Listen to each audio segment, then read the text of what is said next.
Hello everyone. आज हम physics में हमारा अपना पहला चैप्टर स्टार्ट करते हैं जो कि है इलेक्ट्रिक चार्जेस एंड फील्ड्स। ये चैप्टर 3 पार्ट्स में डिवाइडेड है। पहला है electric charges and field lines. ये 3 चैप्टर एक ही मिक्स होके तो अब हमें कुछ कुछ पोर्शन इनका पढ़ना है। तो इस चैप्टर में सबसे पहले हमारा टॉपिक आता है कि what is electric charge. Electric charge क्या होता है? अब ये क्या होता है? It may be defined as if a matter exert a electrostatic force on other matter is called electric charge। Electric charge को हम Q से डिनोट करते हैं। It may as a matter exerts or want to exert an electrostatic force। ठीक है, it is denoted by Q। हम electric charge को Q से डिनोट करते हैं।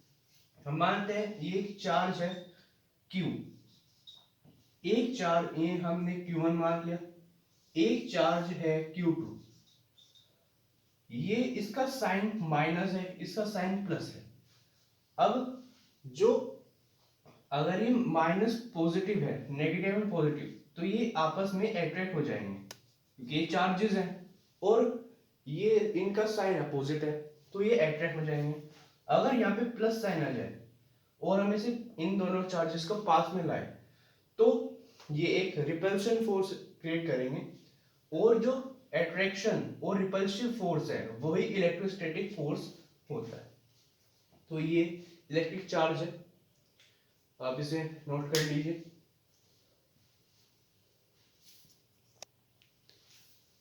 अब आता है types of charges. Types of charges में दो टाइप आते हैं, एक है positive charge and negative charge. हमारे पास दो चार्जेस हैं Q1 एंड Q2। अब पॉजिटिव एंड नेगेटिव कैसे? अगर इसका साइन पॉजिटिव है और इसका साइन नेगेटिव है तो ये दिखा रहा है पॉजिटिव चार्ज को और ये दिखा रहा है नेगेटिव चार्ज को। ठीक है, और नेगेटिव चार्ज और पॉजिटिव चार्ज आपस में अट्रैक्ट करेंगे और अगर ये दोनों पॉजिटिव हैं तो रिपल्शन क्रिएट होगा। तो ये टाइप्स ऑफ चार्जेस है, positive charge, positive charge, second है नेगेटिव चार्ज। ठीक है, इसके बाद आता है फंडामेंटल प्रॉपर्टी ऑफ चार्ज। ये क्या कहता है? जो लाइक चार्ज है, लाइक चार्ज वो तो रिपेल करेंगे और जो अनलाइक चार्जेस हैं वो अट्रैक्ट करेंगे। अब जैसे यहाँ पे इस चार्ज का साइन पॉजिटिव है और ये पॉजिटिव है तो ये लाइक चार्जेस हैं क्योंकि इनका साइन सेम है। अगर हम इसे इन दोनों को पास में लाएंगे तो ये रिपल्शन रिपेल हो जाएंगे और अगर यहाँ पे इसका साइन नेगेटिव होता, ये दोनों अनलाइक चार्जेस है तो ये आपस में अट्रैक्ट करते। ये है fundamental mental property of charges.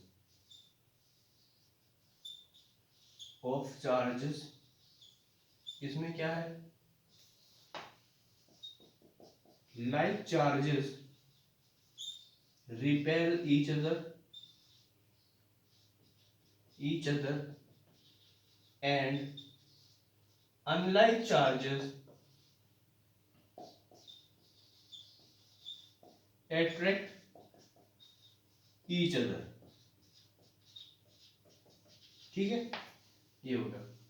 अब आता है प्रॉपर्टीज ऑफ चार्जेस, कि जो चार्ज है वो कैसे क्रिएट होगा, उसकी कुछ प्रॉपर्टी है, पहले आप इसे नोट कर लीजिए। इसके बाद आता है method of charging. Method of charging में हमारे पास तीन टाइप्स आते हैं। पहला है चार्जिंग बाय फ्रिक्शन। ये कैसे? ये एक रोड है, इस पे एक ब्लॉक रखा हुआ है, इन दोनों की फोर्स जब ये मूव करेगा एक फ्रिक्शन फोर्स अपोजिट रहेगा।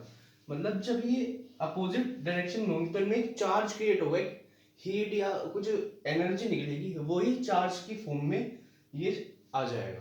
तो ये है चार्जिंग बाय फ्रिक्शन। इसके बाद आता है second charging by conduction. Conduction मतलब कोई भी अप्लायंसेस जो भी हम यूज करते हैं हम घरों में, वो सारे अप्लायंसेस चार्ज क्रिएट करते हैं। थर्ड आता है charging by induction. Charging by induction ये है मेथड ऑफ चार्जिंग। इसके बाद आता है कुछ प्रॉपर्टीज आती हैं चार्जेस की। प्रॉपर्टीज ऑफ चार्जेस ये क्या है? पहली आती है एडिटिविटी। एडिटिविटी इसमें क्या है? जो नेट चार्जेस है सिस्टम ऑफ चार्जेस वो एक एल्जेब्रिक सम होगा उन सारे चार्जेस का। मान के चलो हमारे पास एक ये ब्लॉक है, कोई भी सरफेस है, इसमें चार्जेस हैं, ये प्लस का क्यू, माइनस के 5q, प्लस के 2q और ये माइनस के 4q, ये चार्जेस हैं। तो एडिटिविटी क्या कहती है? जो ये सारे चार्जेस हैं, सारे चार्जेस सिस्टम ऑफ चार्जेस, इनका जो नेट चार्ज होगा वो एल्जेब्रिक सम होगा इन सारे चार्जेस का। मतलब जो हम क्यू नेट निकालेंगे, नेट चार्ज वो होगा इन सब का सम, प्लस का Q plus minus 5q plus 2q plus के माइनस के 4q। अब जो हम इसे और सोल्व करेंगे, plus Q minus 5q plus के 2q माइनस के 4q, ये आ जाएगा माइनस के 4q प्लस के 2q माइनस के 4q। तो हमारे पास चार्ज आ जाएगा प्लस के 2q। मतलब जिसमें जो नेट चार्ज होगा जो एल्जेब्रिक सम से हमने निकाला है, एल्जेब्रिक सम मतलब सारे चार्जेस को ऐड कर दो, तो ये हमारा 2 आया है।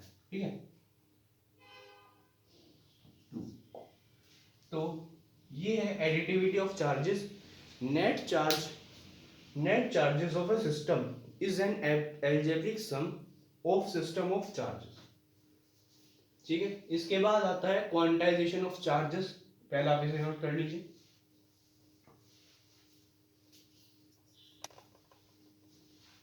इसके बाद आता है क्वांटाइजेशन ऑफ चार्जेस। ये क्या कहता है? The net charges on the system is an integral multiple of basic unit of charges which is denoted by E। मतलब जो सिस्टम पे नेट चार्ज हम कैलकुलेट करेंगे वो एक इंटीग्रल मल्टीपल होगा बेसिक यूनिट ऑफ चार्जेस का, जिसे हम E से डिनोट करते हैं। The net charge on A system is an integral multiple of charges, multiple of basic unit of charges denoted by E। यहाँ पे E है वो इलेक्ट्रॉन, जो इलेक्ट्रॉन की वैल्यू होती है। तो इस हमारे पास एक फॉर्मूला होता है Q is equals to NE।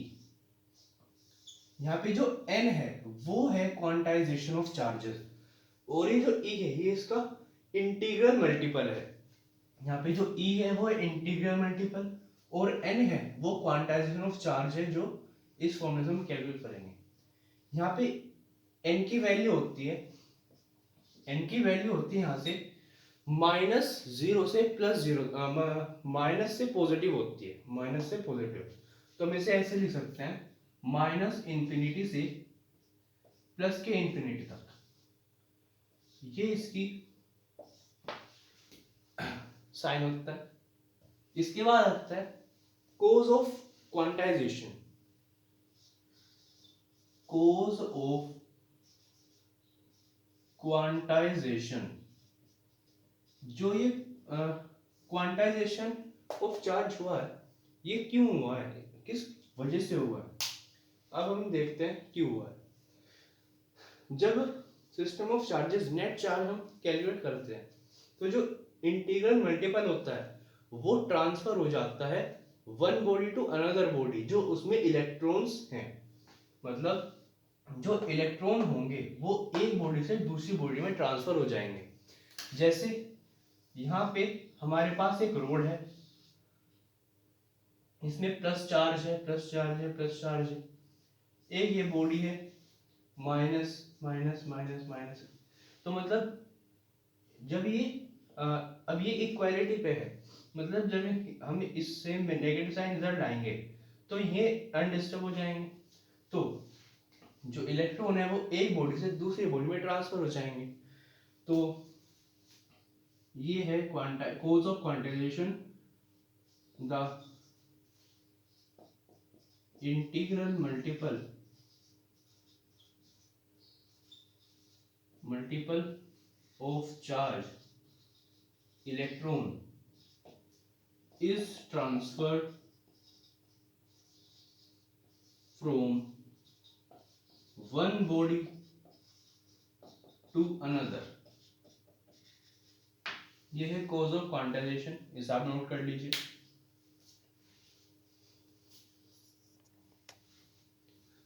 इसके बाद आता है कंजर्वेशन ऑफ चार्जेस। ये क्या कहता है, जो हमने शुरू से डेफिनेशन पढ़ी है, charge can neither be created not be destroyed, ये वाली, इसमें बस हल्का सा चेंज है। Charge can neither be created nor be destroyed, they can only be transfer from one body to another body. मतलब अगर हमारे पास चार्जेस हैं वे आपस ना तो बन सकते हैं ना डिस्ट्रॉय हो सकते हैं, लेकिन एक बॉडी से दूसरी बॉडी में ट्रांसफर हो सकते हैं। ये कहता है कंजर्वेशन ऑफ चार्जेस। इसमें पहला पॉइंट है हमारा charges can neither be created nor be destroyed,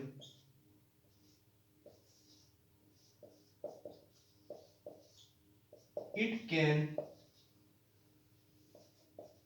only be transferred from one body to another।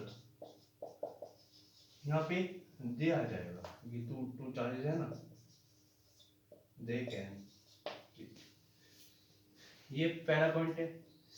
मतलब इसका मतलब क्या हुआ, जो टोटल चार्ज है पूरे सिस्टम पे वो कंजर्व हो जाएगा, remains conserve. That is total charge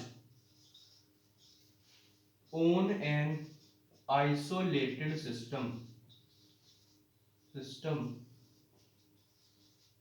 remains conserved। That is charge on a body before friction is equals to charge after friction। ठीक है, तो ये है कंजर्वेशन ऑफ चार्ज, इसे आप नोट कर लीजिए।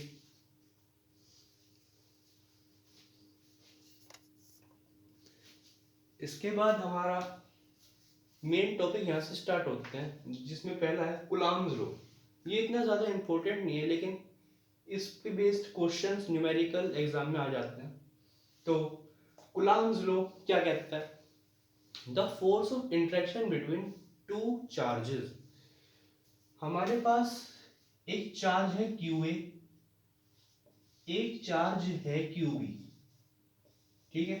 ये दो चार्जेस हैं, इनमें जो फोर्स लग रहा होगा इंटरेक्शन का, वो डायरेक्टली प्रोपोर्शनल होगा इन दोनों चार्जेस के प्रोडक्ट के, मतलब इनके मैग्नीट्यूड के, और इनवर्सली प्रोपोर्शनल होगा इन दोनों के बीच में जो डिस्टेंस है, वो हम R से डिनोट करते हैं, and inversely proportional to the square of distance between them.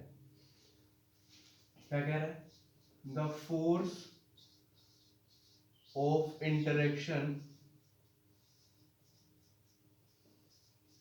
Between two charges is directly proportional to their magnitude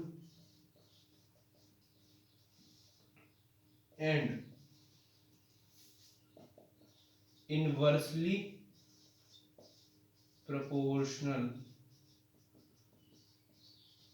to square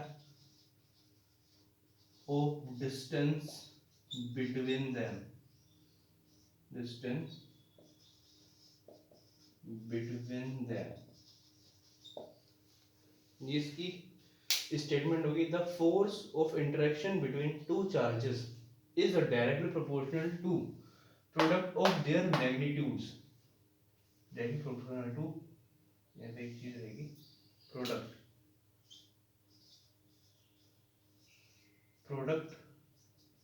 of their magnitudes and inversely proportional to square of distance का square, that is, हम let कर लेते हैं, let two charges Q1 and Q2, one मान लेते हैं, 1 and 2, ठीक है, and separated by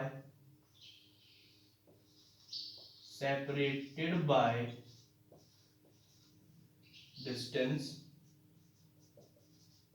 R. Now according to statement क्या कह रहा है? जो फोर्स है इन दोनों के बीच में, वो डायरेक्टली प्रोपोर्शनल है चार्ज के प्रोडक्ट के मैग्नीट्यूड के, एंड यही फोर्स इनवर्सली प्रोपोर्शनल है square of distance between them के, ये, ठीक है। अब हम क्या करते हैं? Combine the factors, combining the factors, जब मैंने कंबाइन करेंगे, ये आ जाएगा F is directly proportional to Q1 Q2 divided by R square. ये सेम प्रोसेस हमने एक जगह और पढ़ा था, न्यूटन ग्रेविटेशन कांस्टेंट पे, बिल्कुल सेम स्टेप है, बस वहां पे चार्जेस की जगह मासेस थे और ये R सेम था, ठीक है। अब हम प्रोपोर्शनलिटी कांस्टेंट हटाने के लिए यहाँ पे एक प्रोपोर्शनलिटी कांस्टेंट से मल्टीप्लाई करेंगे, जो कि है K, F is equals to K Q1 Q2 divided by R square. ये हमारा मेन फॉर्मूला है ऑफ फोर्स का। अब यहाँ पे K की वैल्यूज आती हैं, वो हम पुट करते हैं, इसे हम ऐसे भी लिख सकते हैं, और F इज इक्वल्स टू, यहाँ पे K की वैल्यू होती है 1/4 पाई एप्सिलॉन नोड। ये एप्सिलॉन नोड क्या है? ये एक इसकी वैल्यू को इंडिकेट कर रहा है, ठीक है, into Q1 Q2 divided by R square. कि एक वैल्यू और होती है जो कि होती है 9 into 10⁹ newton metre square coulomb inverse, ये होती है। यहाँ पे एप्सिलॉन नोट की भी वैल्यू होती है जो कि होती है 8.85 इंटू 10⁻12, ये होती है coulomb inverse newton inverse metre square. ये तो ये है कूलम्ब्स लॉ, इसे आप नोट कर लीजिए।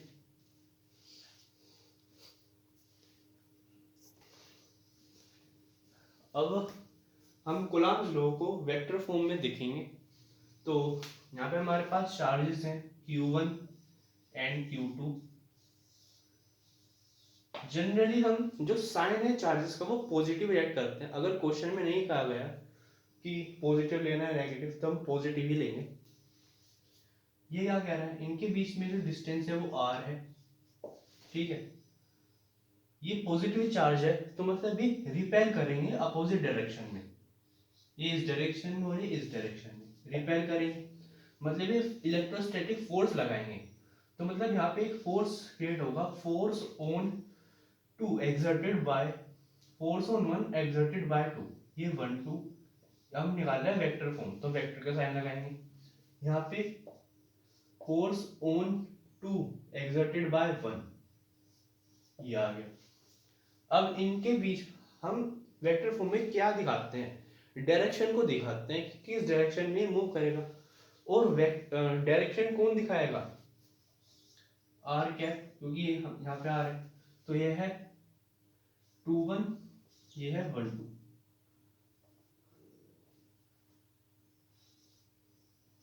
ठीक है, ये है। अब हम हमारे पास फॉर्मूला होता है F इज इक्वल्स टू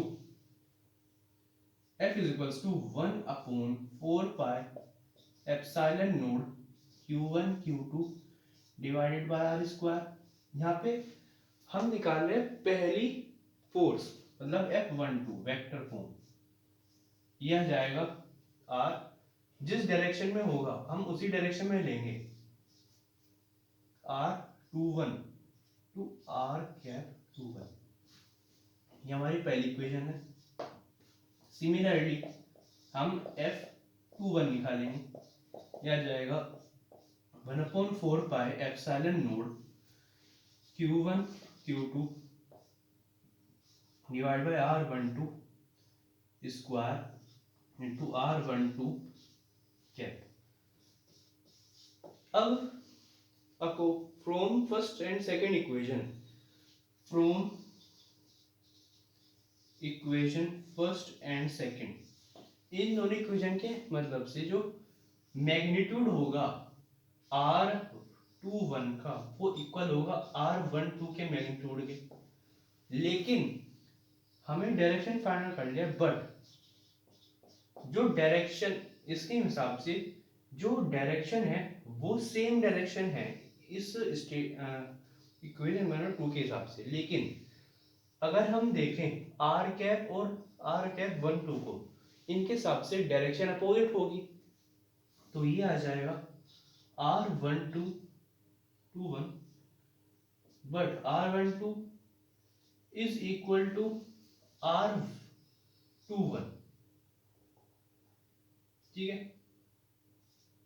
ये तो मतलब ये अपोजिट डायरेक्शन है, लेकिन ये इसका अपोज कर रहा है, तो इसका मतलब फोर्स भी अपोजिट लगेगा। So therefore F12 is equals to F21, इनका मोड वैल्यू वो ऐसे होगी, जब हम इसे इधर अपोजिट लेके जाएंगे तो F12 इक्वल होगा माइनस के F21 के, मतलब ये जो फोर्सेस हैं ये नेगेटिवली अपोजिट लगेंगे, ठीक है। इसके हिसाब से जो कूलम्ब्स लॉ इन लॉ है वो न्यूटन थर्ड लॉ को भी फॉलो करता है, क्योंकि यहाँ पे फोर्स दो है, एक्शन एंड रिएक्शन हो रहा है, ये एक्शन कर रहे हैं लेकिन ये अपोजिट रिएक्शन हो रहा है, तो ये वेक्टर फॉर्म होगी कूलम्ब्स लॉ की, इसे आप नोट कर लीजिए।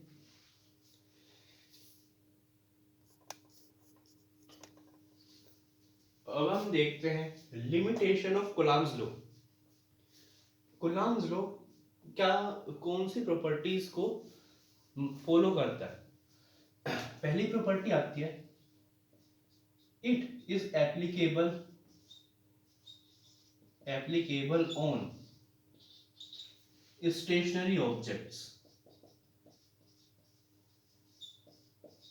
ये उन ऑब्जेक्ट्स पे एप्लीकेबल होगा जो स्टेशनरी होगी, यानी रेस्ट में होगी। सेकंड आता है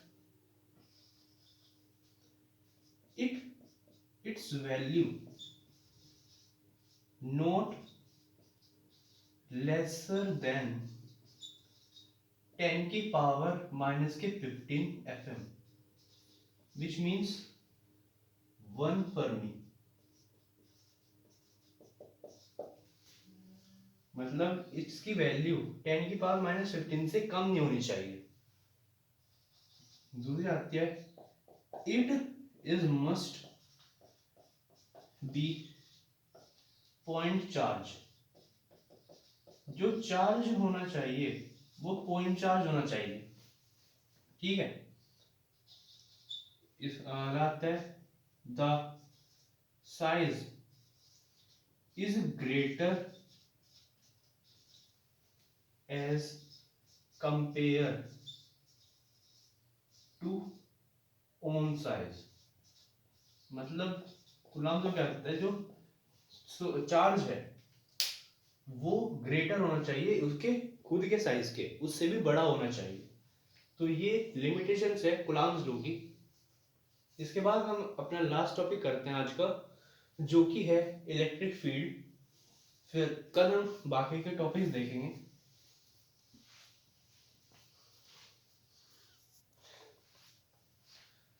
अब हम देखते हैं इलेक्ट्रिक फील्ड। इलेक्ट्रिक फील्ड क्या होता है? ये एक रीजन होता है जहां पे एक टेस्ट चार्ज एक्सपीरियंस करता है force on a charge. It is a reason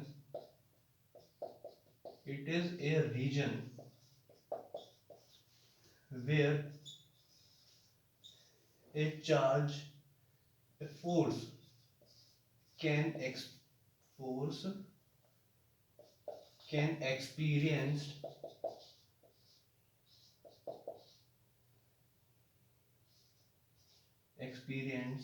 by a test charge,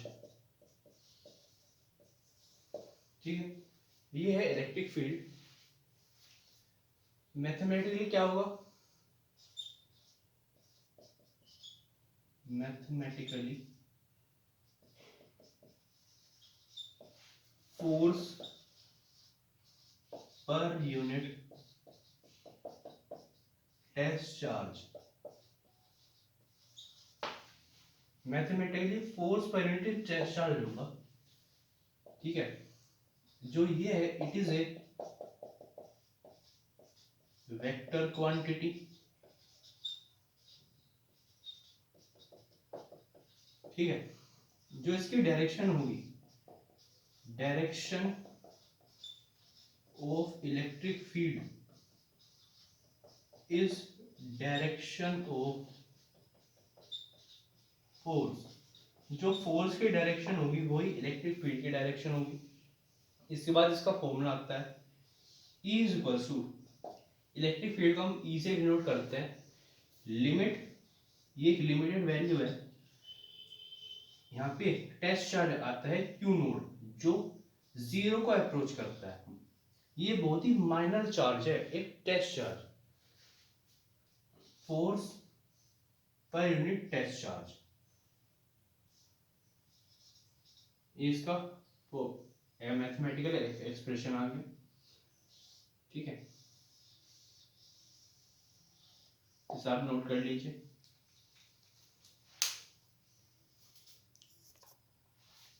अब क्योंकि ये एक वेक्टर क्वांटिटी है तो इस पे हम वेक्टर का साइन लगाएंगे। Vector E is equals to limit Q naught approaches to 0, vector Q naught पे वेक्टर का साइन नहीं आएगा क्योंकि हम ये कांस्टेंट है यहाँ। इसकी जो यूनिट होती है, यूनिट वो होती है न्यूटन कूलाम, ये होती है। इसकी डायमेंशन होती है यहाँ पे न्यूटन, न्यूटन आ रहा है वो है mL/T⁻², और कूलाम की डायमेंशन होती है 80। जब इन्हें कंबाइन करेंगे तो T और T ये हो जाएगा mL/T⁻3, ये इसकी डायमेंशन हो जाएगी। ठीक है, तो ये हमारा लास्ट टॉपिक था आज का, इलेक्ट्रिक फील्ड। उसके बाद हम electric field on A point charge, system of charges, इसका डेरिवेशन करेंगे। तो थैंक यू एवरीवन।